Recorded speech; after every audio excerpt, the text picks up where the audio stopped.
Well, this is Triple M. We're backstage in Chile, and Santiago wrapping up the big tour, the Legacy of the Beast. Yeah, mate. 46 shows, South America, North America, and I'm here with Nicko, the mighty Nicko McBrain, the drummer of the band. We're in the drum warm-up room. Yes, sir. How good is this? How good is it? You know. Oh, it's been brilliant. I mean, I must admit, I'm absolutely worn out, boys and girls. But it's a great worn out. It's like, Yeah. you know, the band, we give it 600% every night. If there's such a thing as 600%. If there isn't, there is now. Yeah, it's been brilliant. Last night was immense, and that was the smaller gig of the two. I think we had like 30,000 or something ridiculous like that in the arena. But it's always a joy playing South America. There's this passion. Latin America has this passion. I mean, everywhere that loves music has their own way of appreciation. Yeah. But there's something about Latin America that's just, it's unexplainable, right? I think it's just, that is solely passion. And then there is the Maiden nutcases down here that are truly, you know, just, I think maybe it's because they were so starved of music, live music back in the late 80s and 90s, and we've had this amazing following down here, and so it's nice to finish in Santiago. Yeah, it's been said, you know, it's been compared to a religion, but it is though. You see fathers taking their kids along, and it gets passed down for the generations. Absolutely. You know, without you know being a heretic, you know, yes, there is a religion to some people. They are so kind of emotionally involved with the band. That's it. You know, they dress the way with all the Iron Maiden swag and, you know, tattoos and stuff like that of Maiden and Eddie, and even the band signatures, which I find a bit weird. You know, unless of course it's a girl. Can you sign my breast? If my wife's out here, I'm in trouble. Yeah, of course. Michael Henry Nicko McBrain. Now, what is the strangest thing you've ever signed? You've got to have a few. Oh my gosh, strangest thing I've ever signed. A skull. No. I didn't sign it. Somebody came up with a skull in Brazil.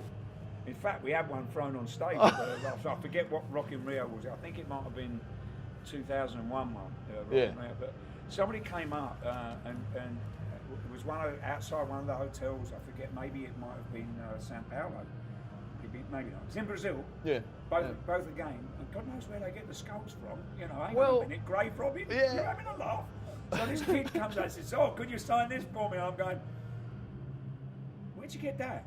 "Oh," he said, "my father gave it to me." I'm like, "Well, that looks like a real skull." He said, "Yeah, it is." I said, "Please, mate, you know, I'm not touching that." So that's the strangest thing I've refused to sign. Yeah. I can't really think of anything that's that weird that I've actually put my autograph on. Well, boobs is kind of happy. You're happy with that? Yeah, that's not so much nowadays. Actually, No, you know, it's kind of because a lot of the girls that used to want to be signed, they don't. They're not going to go to the tattoo artist and go, "Sign my breast for me, will you tattoo this?" Well, you never know, do you? Yeah, you never know. But anyway, no, yeah, that was the weirdest thing. Was a freaking skull, mate. And it was a reasonably small skull. It looked like a child's skull. Oh, that's even weirder. Big, you know, us grown-ups, there's a larger size noggin. Yeah. Well, I think coming to Australia, I don't think you'll get anything as crazy as that. But you got a big announcement. It is happening. May next year, you are coming. Absolutely. Yeah, I think the first show's in Perth, May the 1st. We're looking forward very much to it, and I think there's like half a dozen shows, maybe a few more. Normal Brisbane, Adelaide, Melbourne, Sydney, obviously, Perth, and then obviously we kick down a bit further south, down to New Zealand, and then from there, I think we go to Asia. But kicking off in May. In fact, the only thing I'm a bit annoyed about is I'm going to miss the the Australian Open tennis in Melbourne. I think that's in January. Yeah. But, well, I'm not gutted because I'm glad I'm going to have a rest. But it would have been nice to have been there when the tennis was on. But yeah, we have a lovely time visiting you guys, you know. Well, you know, also this time around you're going fresh, so you're going to be starting off doing some rehearsals. You get to hang out, do whatever. Yeah, absolutely. Yeah, we're going to have a couple of 3 weeks, 2 weeks of actual rehearsals, I think, and then some production rehearsals before the show. Yeah. So we'll be in Perth a little prior to the. Now that doesn't mean you lot can come and bug us at the hotel, right? Okay. Oh, they will, don't worry. Oh, they will. They'll find us. There's no hiding place. You know, you get into town and you know you think, right, we'll get in a day early. Doesn't work. Somebody knows where the aeroplane's landing, Well, whatever, you know. But that's the thing. You're flying with a 747 with Iron Maiden on the side. Yeah, there's no hiding place, is there? Yeah, plus the fact, even if it didn't have Iron Maiden on the side, a freaking 747. But, Yeah, well, yeah. we're not using the plane next year. So this is just purely like a road trip with all the equipment. We're not putting that on the bottom of an aeroplane. Yeah. But because we've got too much, we've got so much stuff going on, which Yeah. you saw last night. I saw, and, yeah. you know, it's an immense show. I mean, not just from the music, from us lot getting out there playing songs that we've loved to play over the last 35, 40 years. Myself, 36, but you know, it's the visual side of the show is immense. It's the biggest production we've ever put on, and obviously, the ham of the band, who we remain nameless, Bruce Dickinson. He must have about 25, I don't know how many costume changes, because he's a bit of an old ham, you know, he loves to ham it up, very theatrical. And I'm taking the piss out of him, but at the end of the day, he has been instrumental in kind of shaping the way that we put the show together. We all had a hand in what we would like to play on the set. My hand went straight up and said "Where Eagles Dare," which is the second track in. So, you know, obviously it fits the war theme. You know, straight after Aces High, I'm warmed up. Yeah, totally. Supposedly. And what an intro, by the way, with the plane over the top. Oh my gosh! Well, you got 3 intros, haven't you? Yeah. You've got like 4 really. You've got the Legacy of the Beast game intro. Yeah. Then you've got Doctor comes blazing out. Then you get the Winston Churchill speech, and then the dig of that. You know, that's kind of the intro, right? It's 3 intros before we get up. And it's immense, you know. Well, it gives you a bit of warning if you're in the toilet, you know, once you hear it start. Well, when Doctor especially goes on, you know, apart from people go, well, yeah, okay, the show's ready to start. Yeah. You know, and the most incredible thing I've noticed over the last few months is that the audience are singing all the words to Doctor. Yeah. And the intro of the song too, which is really quite. You know, it's not Iron Maiden. No, you know, it's UFO, but they share that passion. And they're sharing the passion for it. And they're all so excited. It's wonderful. Well, I wanted to get back to Australia because I wanted to find out what you guys do. I know. Well, Bruce wants to catch a train over to Perth or back to Sydney or whatever. There might be some fishing going on. I think there might be some tennis, as you mentioned. There's a few things you want to do. Well, I'm definitely this year. Sorry, next year, taking my golf clubs. Yeah. And my wife said she'd like to come with me to Australia. She's never been, and she kind of likes to have a little pat of the twat. Should I say it like that? Anyway, a knock, should we say a knock?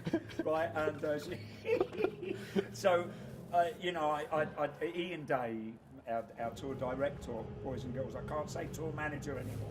Is it politically incorrect? Told me on this tour, you're not taking your golf clubs, those bloody fucking clubs, excuse me, swear. Oh, I swore, excuse me, sorry, Lord. He said, I hate him. He's got a love-hate relationship with my golf clubs. More so than me, you know, when I'm playing. So anyway, I'm going to take my bats with me, and I'm going to get lots of golfing on the days off. You know, the only reason I haven't played a lot on this tour is earlier this year, I suffered with a collapsed vertebrae.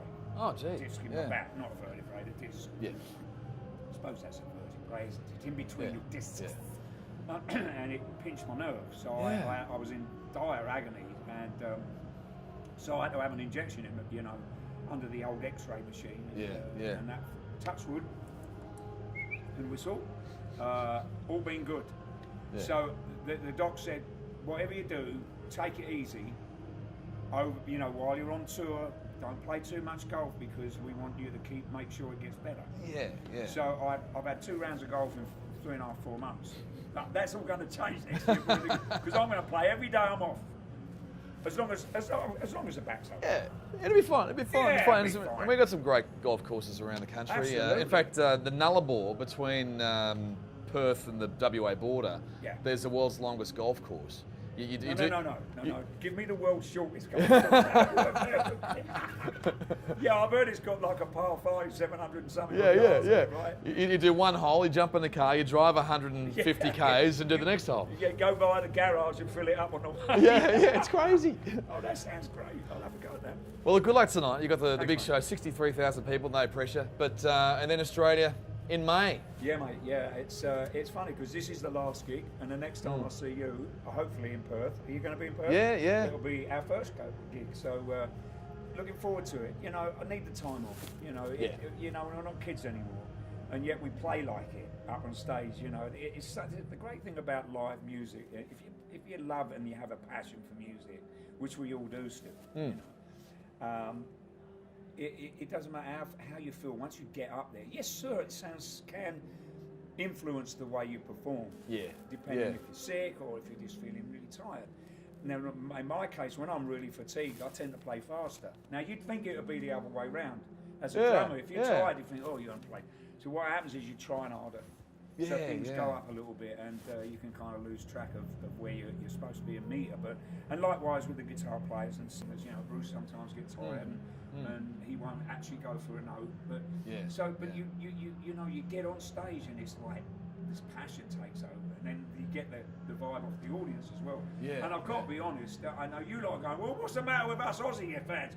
You lot, you're south of the border as well, right? Well, you're south. Yeah. Just as crazy. In a little bit of a different way. You know, these lot don't tend to really, it doesn't seem like they get too many tailgate parties going on, but you lot, you like, you stick the shrimp on the bar, a couple of cans of blue and off you go. But yeah, looking forward to it, mate. Really am. Looking forward to it. Well, Nicko, yeah, can you drum us out? Sure. Yeah, would you like to hear a little bit?